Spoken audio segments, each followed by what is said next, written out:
welcome everybody. I'm Richard Howarth from Square Books, and we're glad you're joining us for virtual happy hour here with, we've got two fabulous guests that I'll get to in a minute.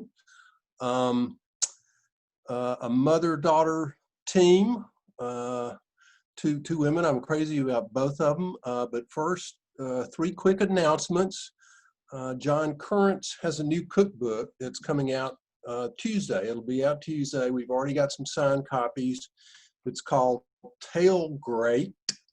If you want a signed copy, we'll have that. It's got lots of pictures and sumptuous looking food in there. On Wednesday next week, we'll have a virtual event with Tiffany McDaniel, author of a new book, Betty, a novel about Betty Carpenter, who was born in a bathtub in 1954 in Appalachia.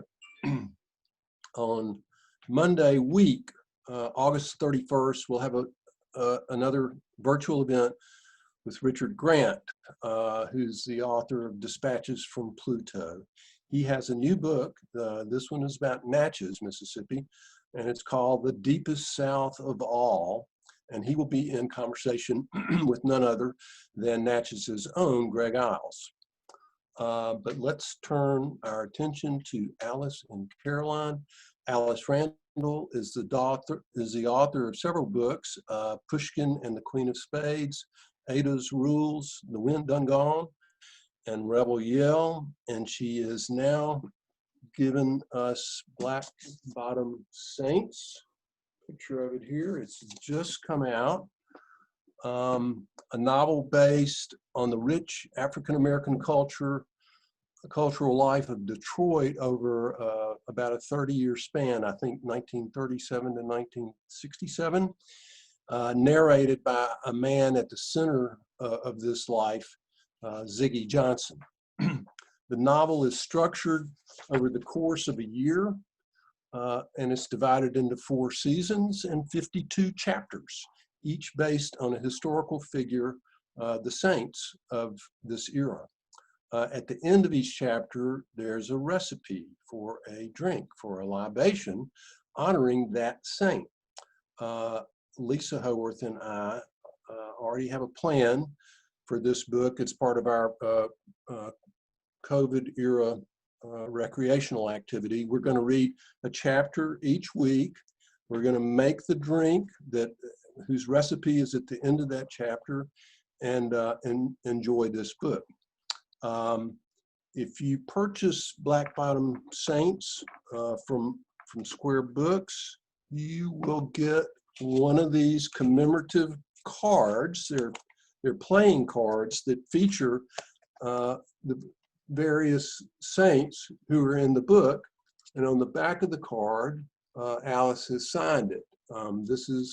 These will be collector's items. She didn't do a whole lot of these, and so we're very happy that we got enough for those of you who at least soon order this book to get one. You'll get one of those cards in your book.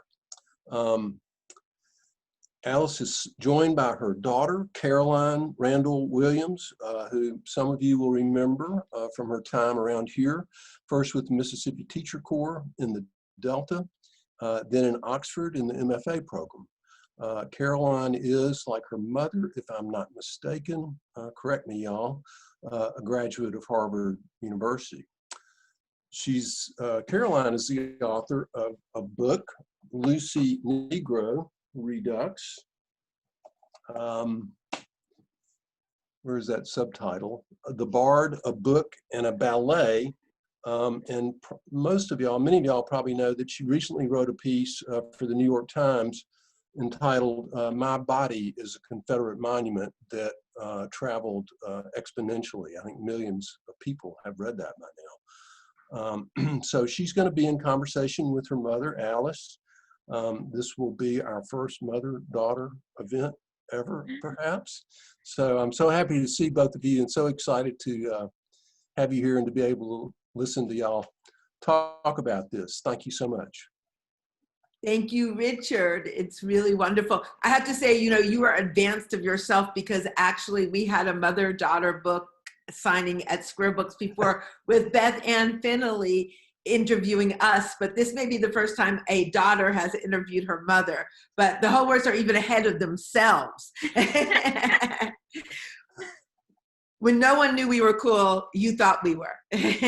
So we love, we adore Square Books. I know Caroline spent too much time there, and I spent just enough time there. And I'm not sure I'm into this whole virtual book tour thing, but one place we knew we wanted to come virtually or literally was to Square. And those cards are very, very rare. So we've given you 2 decks more than any. There's only one other bookstore, and I won't even say where that in the country that has that. People have begged for those cards. I'll tell you more about that guy later, but we love Square, and we're glad that you've got 2 decks of them. Caroline's in charge now. Oh, do I take it away now? Yeah. Okay, well, I'm so, I'm humbled and honored and excited, and probably I've gotten to speak in many different moments and stages and places over the last few years, and I think there's nowhere that matters more to me than anybody that's in this Zoom, and the idea of Square Books, even if I'm in Nashville, Tennessee, the idea of Oxford, Mississippi is probably the most important space idea to my writing life. So I'm really grateful to get to be with you guys here and to share in celebrating my mother's novel with you. And to start off, I think I just want to point out to my mom in front of all of you that, I think because of the way that I've engaged with it, that Black Bottom Saints is made by like a lot my favorite of your books. And that's saying something because I really love your books. But I think that the world that you built and how the sort of kaleidoscope that it is, but then the narrative that it sustains underneath that, like something about that just really speaks to me, and it helps me to understand how you helped me become when I think about how you shaped that world. And it's also the whirlwind of characters. But I think what I wanted to start by asking you is, how did you come to the conclusion that it had to be a hagiography, that it had to be a Saints' Day book? I didn't even know the word hagiography until you started writing this book. So it's a new form to me, and it's so perfect, but I just wonder how you arrived at it. Well, I didn't originally land on it when I landed on telling the story of Ziggy Johnson. And I'll come back a little bit later maybe to tell why I decided to tell Ziggy Johnson's story. But that was about a decade ago. I'm 61. I started thinking about writing about Ziggy a decade ago. I did 7 years of research and then 3 years of writing. And I truly mean writing every day. I put more into this book than any other book I've ever worked on. And when I started to write, originally I was going to write a straight narrative novel of a year in the life of Ziggy Johnson.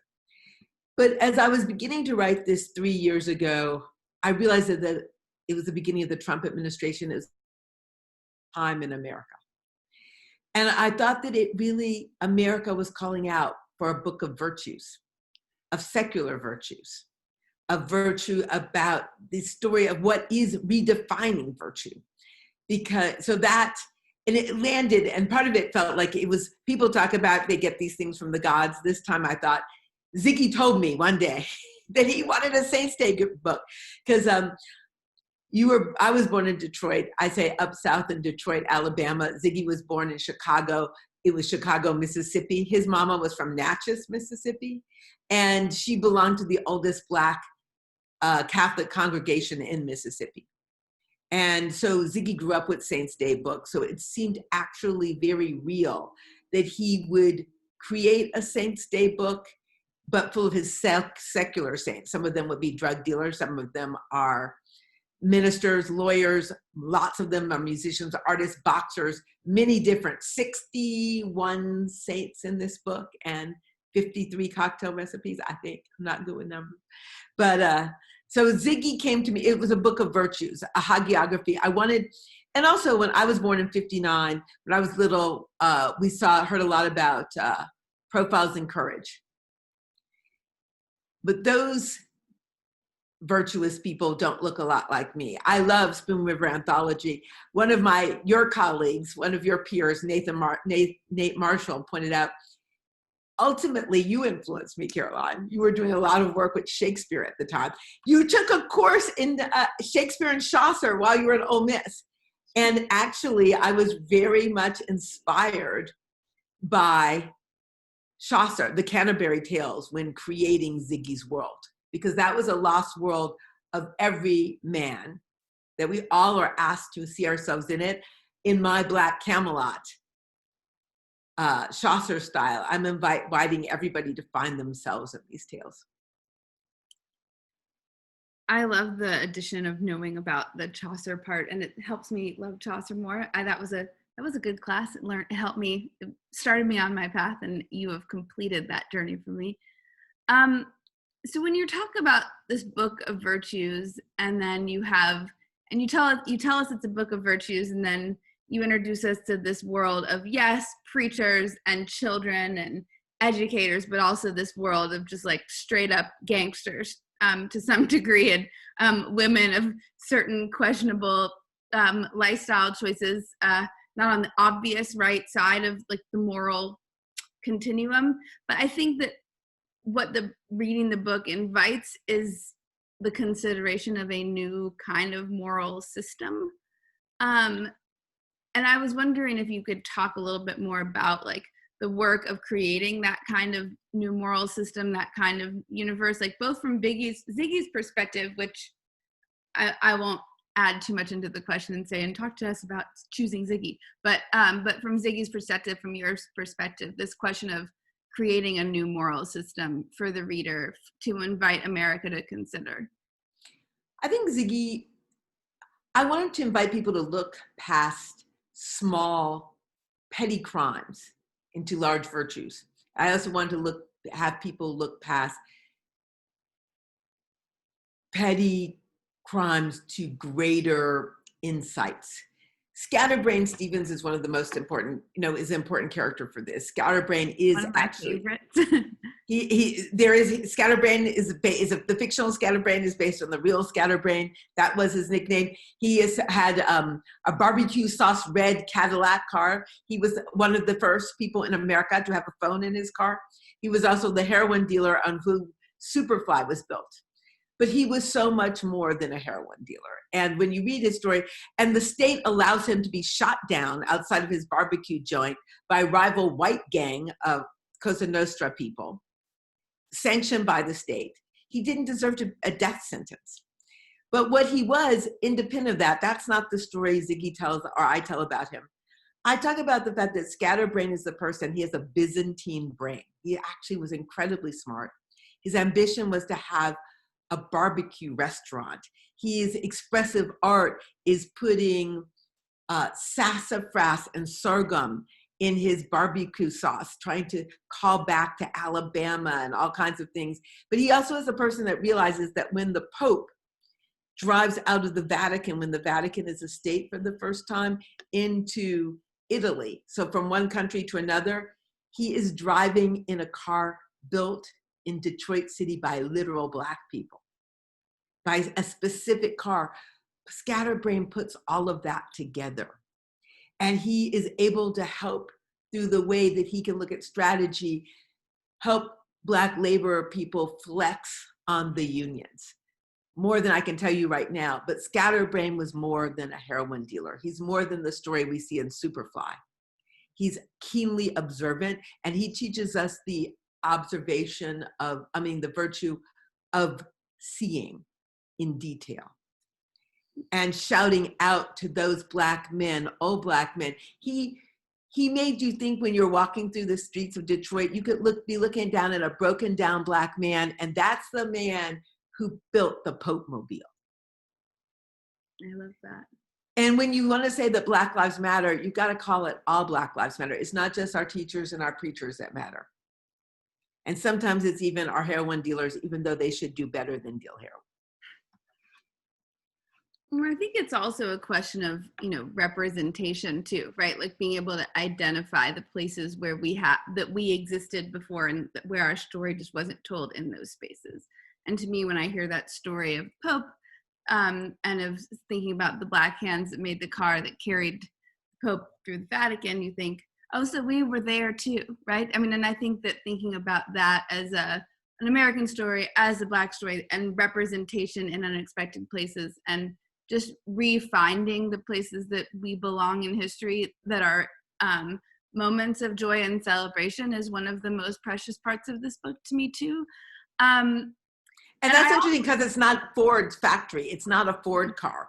That car, it's a very small manufacturer that the Pope recognized as one of the greatest ones because he actually more densely used Black people, that company, at higher levels. But it's global. I love the saints that go global, like Laverne Baker, who.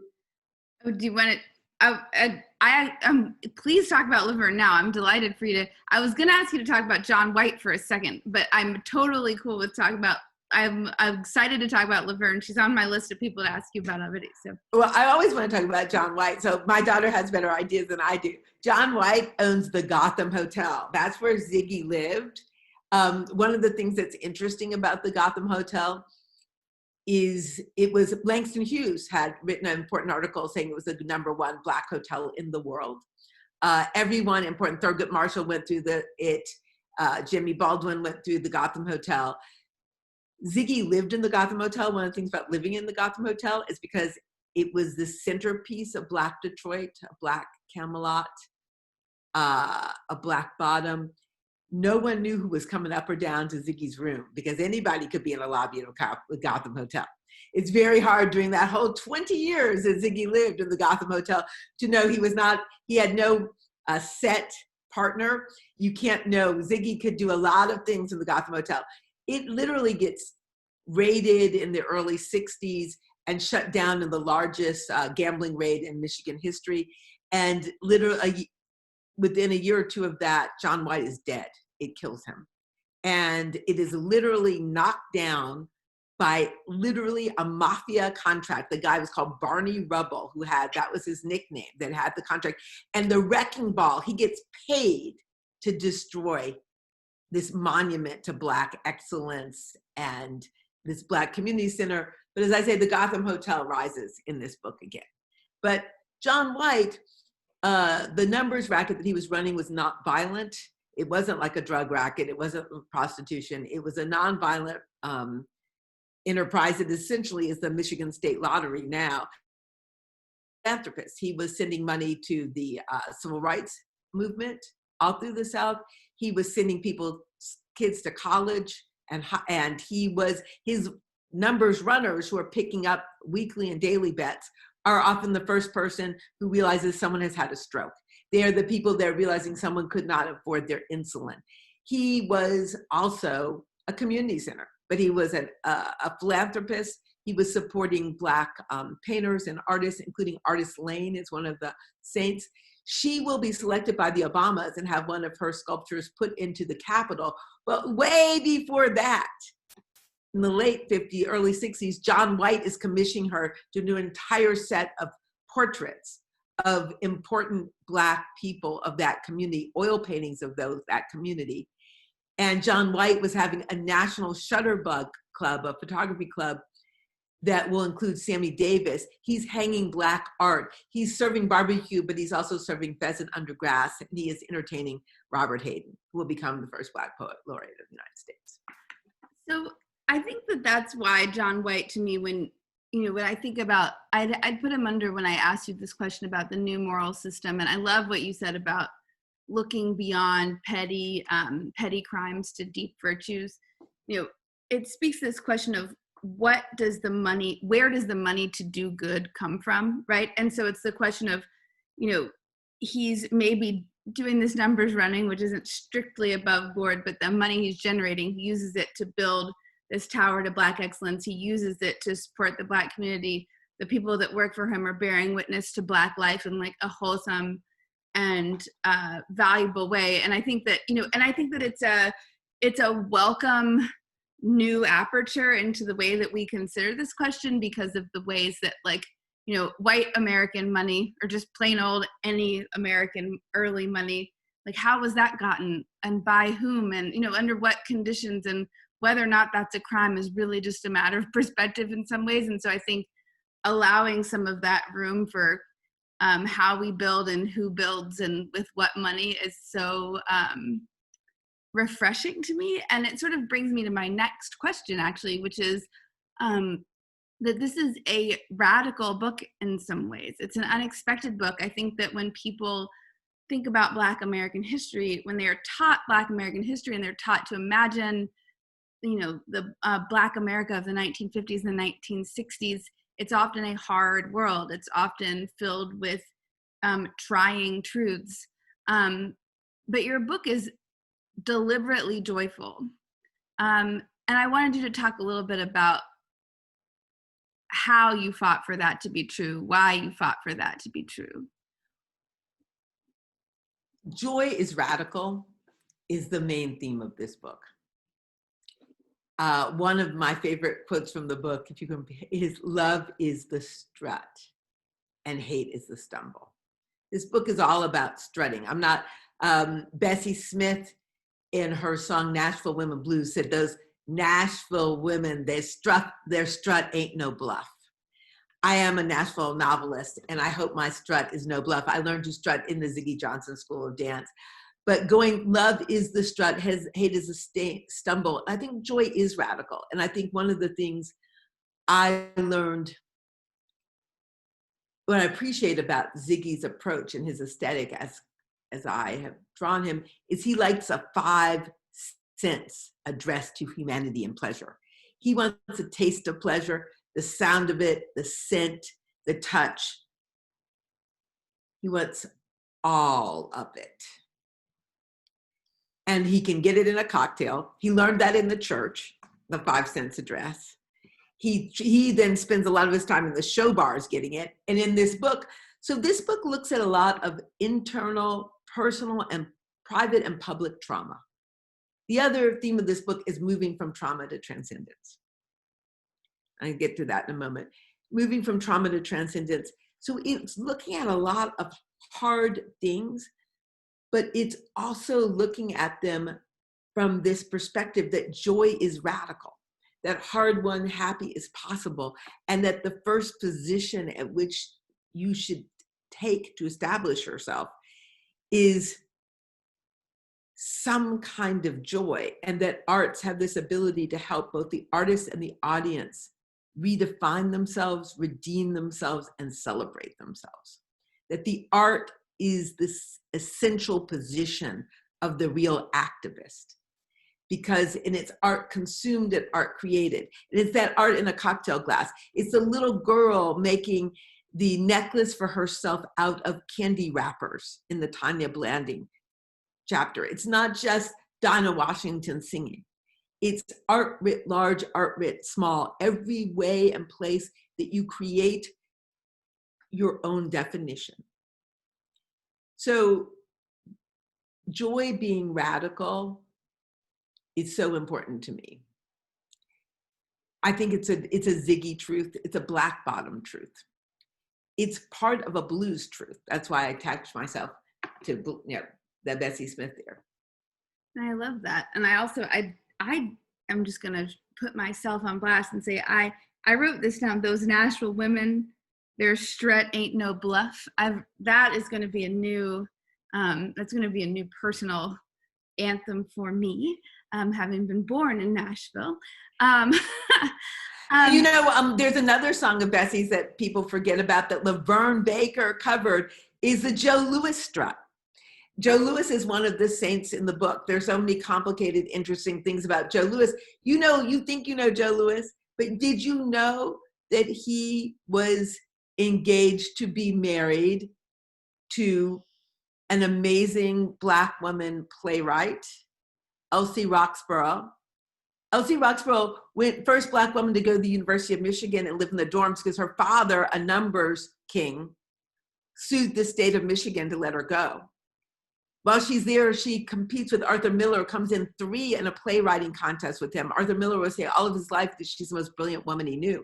And if you think she's a woman and Black, she came in 3, do you think maybe she could have written the better play? But she ends up, she writes, she produces Hughes, writes all kinds of amazing things, but she actually got shamed by the Black press with this first play that she loved the most that she came out with. And they said her life was so different as this wealthy Black woman that was educated at Michigan. The Black press savaged her and said it was aspirational, that she moved to New York City, passed for white, and wrote for mediocre white publications in New York, living on Sutton Place because she wanted to hang out with the mediocre white people. It was some kind of transgressive act and make fun of them. And it was just actually wild. And she ends up probably committing suicide, maybe ODing on Sutton Place. Her drink is called Stockings in the Sink.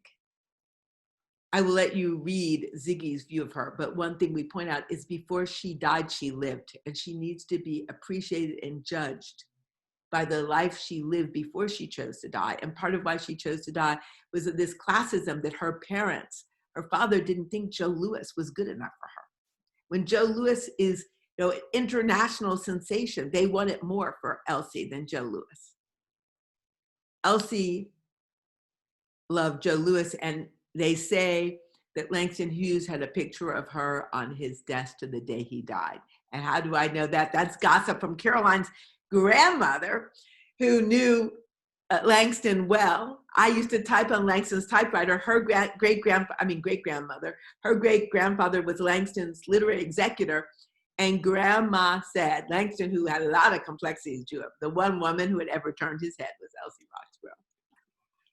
Well, I think that the layers of the Black community and sort of the ins and outs of, it's stuff that in this moment, I struggle to be prepared to have this conversation in front of any white people because we want to show a unified front. And but I also think that's one of the really profound values of your book is the addressing of the different ways of being Black that can come up against one another, but that are partially the result / function of the ways that the world has imposed itself on our bodies and space. But I think, again, like thinking about, the question of Black joy and joy being radical and the idea that, and this is something that you've said, that joy is, an aspect of self-care. But it brings me to the next question, which is, who needs this book? Like when you wrote it, who did you imagine your audience was? Like, how do you want people to read it is the other half of that question. Well, there are 2 things about that. One, and I would say this at Square, I think this is a complicated thing. When one of the things I was writing back to, and you say about, was the Me Too movement. In terms of the actual writing time. Because and you talk about Black world truth, white world truth. One of the things I said and had to think about is, did I really want to share this wisdom that is very much from the Black world with the whole world? And the answer was yes. And the impulse to do that was seeing women, and particularly white women, suffering. This specific thing that a statement that's made about the Coralie Ranch, when there were all those girl gymnasts who were being so viciously abused by people who should have been who were entrusted in their care, their own doctors, their own doctor, their own coaches. And over you heard this narrative that they will never get over this, that their lives are over, their lives are destroyed. I think from the Black experience, one thing that we know in your article, My Body is a Confederate Monument, claims this loudly. Black women have experienced rape in America since the first boats of enslaved Africans arrived in America.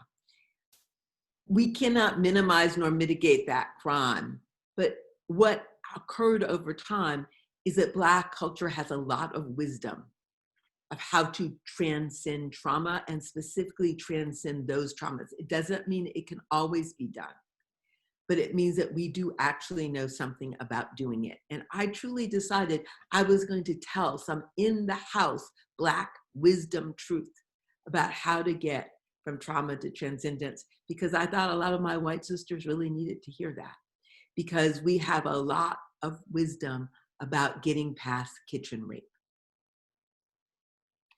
And so that was one of the reasons I wanted to write this book in this way. How to read it?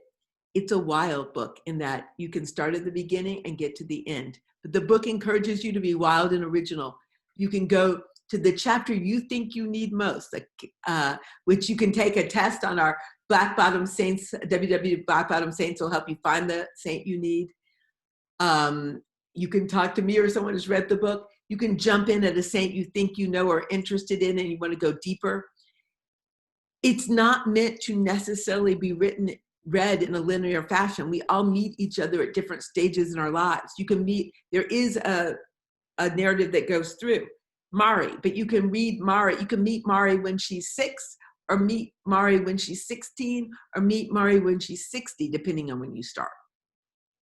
So I don't want to define how you read this book. And we live in a very exhausted time. I love the young activists. I got a chance to meet, have a pop-up with the head of Black Lives Matter at Harvard now. And I've never met this one before. She said this book lifted her so much, the Tanya Blanding chapter, which is a little girl, a 4-year-old Black girl, weighed 40 pounds, who 51 summers ago, last week, 2 weeks ago, was shot dead in her own house on a street called Euclid. She's the one who makes the necklaces with the candy wrappers. You can't transcend from trauma if you never get to leave your house, if you don't get past 4 years old. She didn't get to transcend trauma. There are times where the world just has to be improved, that no amount of self-improvement or art will fix that. Those are the saints of fall that tell us. This book is structured in 4 seasons. The saints of summer are the saints of the roots of the Black experience. The saints of fall are the saints that come up to the unconquerable obstacles. They tell us that structural racism, structural sexism are so real that they will destroy even the indestructible people. The saints of winter are the saints who are geniuses of Black grit. If there's a chance to get out of the tightest possible corner, you have to look at the saints of winter. And the saints of spring are my very favorite. That's Ziggy himself. That's your one that you love, the hotel man. These are the saints who get to thrive from survive despite all obstacles. They just get there. They find and make that way. So that's one of the things that's interesting. Those are those thriving saints. So last question, or not last question, but I mean, maybe last, I think we're coming up on time, but I wanted to just say to you that I love the idea of finding your saints, like figuring out which ones resonate with you, and like knowing that, you know, the structure of the book, the seasonal divides are very helpful for that. But I mean, and you know, my favorite saint is actually a secret saint. She's not actually got her own saint's day in the book, Eartha Kitt. But I love the way that you actually begin with a very complicated story, and it's a poet's story. And I was wondering why you chose Robert Hayden to kick off the novel. Robert Hayden, the first Black poet laureate of the United States.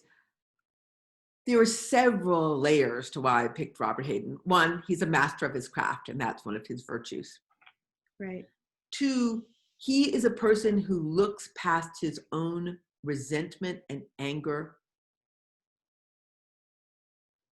to create art. And really specifically, he is a person who goes to the University of Michigan, studies under W.H. Auden, assembles the tools of the literary master's house to shine a light on Black bottom, to shine a light on Black love.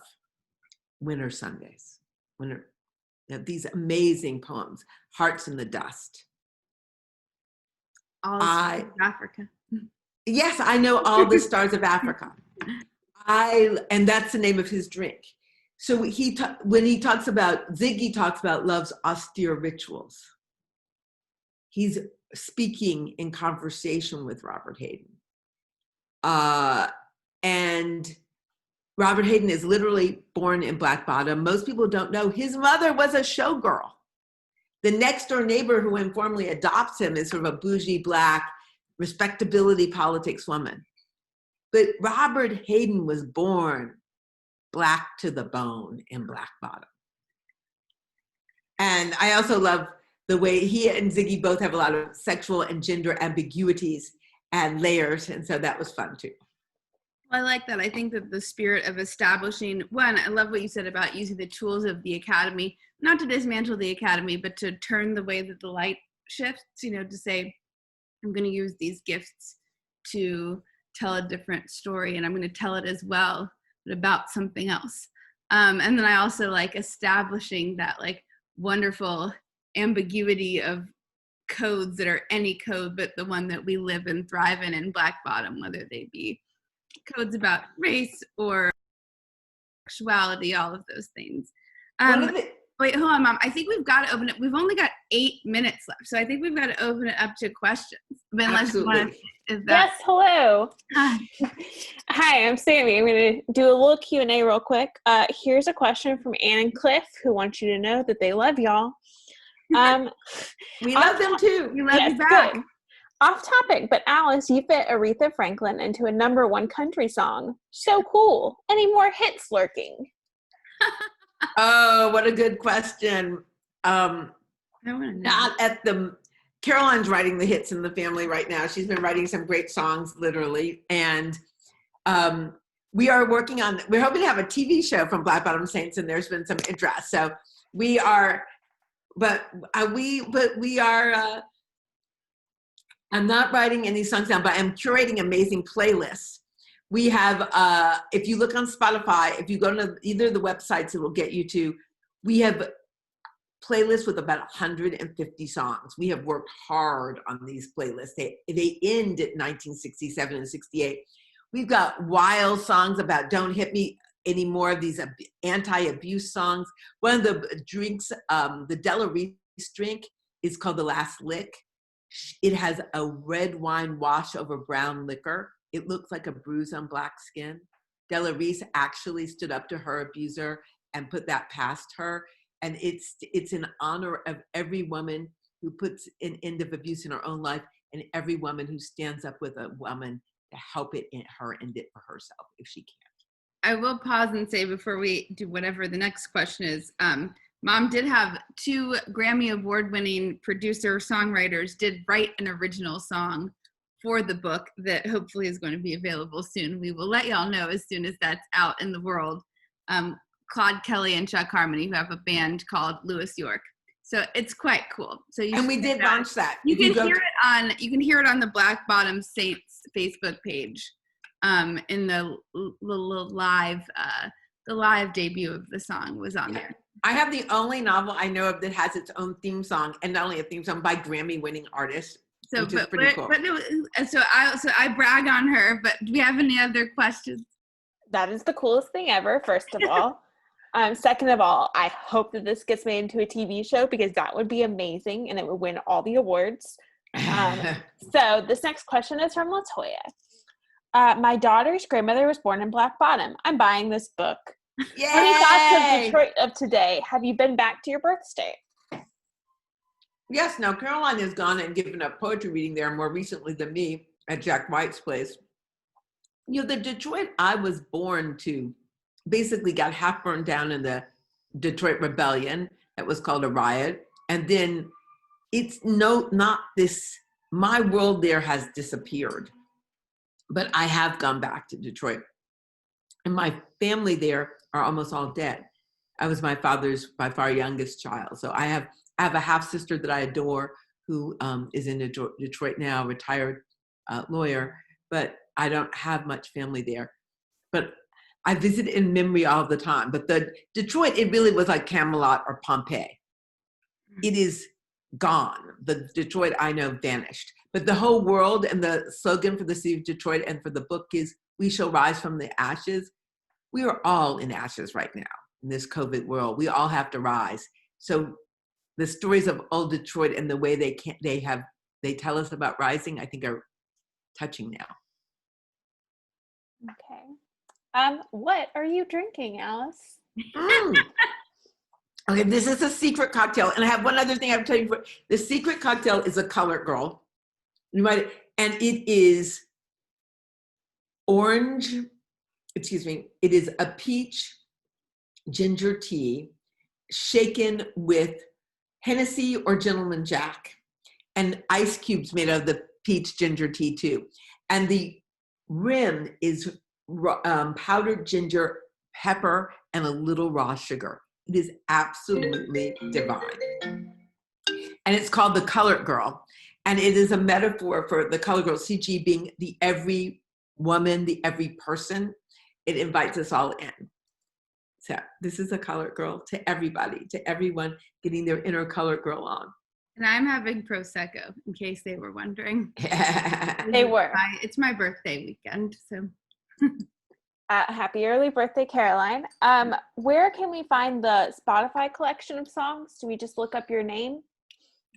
It's called Black Bottom. If you go to either of the websites, www.alicerandall.com or www.blackbottomsaints.com, you'll find a lot of really good free things. And in fact, this is something links to the website, links to the Spotify playlist too. Okay, awesome. Yes. People are wondering. They want to listen to it, me included. Okay, now here's something important and careful, because I promise this. Everyone where we had, and there are very few virtual book events. If you came to a virtual book event, someone take a note. I'm telling you where the secret, amazing Black Bottom Saints Museum is. I won't even try to explain it to you. But this is where it is. It is, if you go to www.alicerandall.com, if you go to the press kit, we put it here because we thought no one will go there. And then if you go to the bottom of that page and you see flashing cards, if you double click on it, there is an amazing virtual museum that translates all the chapters of the book, which are 61, into 52 collage paintings by Jimmy James Green. This ends with where you are. These cards that you have are based on collage paintings by Jimmy James Green. Jimmy James Green is a very important African-American artist in his 70s who has an entire subway station done of his work at Brooklyn in New York and a Black Episcopal church with the stained glass of his work. I commissioned him to translate the novel into these 53 paintings. Google loved them so. Some renderings of them on my this is Bricktop, and here's Eartha Kitt. She's the Joker because she's a secret saint, but there's a whole museum that's got all of the or all of the background of all of these saints. There's 52 just gorgeous, and these are the cards that are renderings of these original paintings that Jimmy James Green made. And what's interesting is, so we were going to have decks of cards, tens of thousands of them, but because of COVID, we only got the 100 decks of the trial cards. So these decks are very, very precious. And I will tell you that people spent a huge amount of money to buy some of the few that we even sold before we decided not to sell them. But I did send 2 decks to Square Books. So those 100, and there's only one other bookstore in the whole country that got 1 deck. And I didn't even give them a complete deck. So you have, and they're all signed. So those are really rare. Degree or joy in life or sanity without Square Books. So they are in the decks. We adore Richard, Lisa, Dorothy. Their family is Mississippi to us, and the brilliance of it. And we think Chicago is a Delta town. So, so I am just thrilled. I know we are only 1 minute to time, but we love bookstores. Ziggy would have loved Oxford. I love, I think, who taught you that class, that Shakespeare and Chaucer class? He was Stephen Justice. He was just flying through. He was just skating through, but that was Stephen Justice taught that class. And so that was so important to Caroline, and it brought Chaucer back to my mind. I think it helped me give me my structure. I love this Saints Day book because it's secular saints, but remember, Ziggy Light's Out Address to the 5 Senses. So we encourage you, when you read this book, listen to those playlists, particularly pay attention to Laverne Baker, but there's so many great things on there. Mix yourself up a drink. If you're not drinking, we got 3 drinks in there without cocktails. Spray some Arpege perfume. Like, you want to make it 5 cents a dress. You're not doing this right unless you are really having a good time.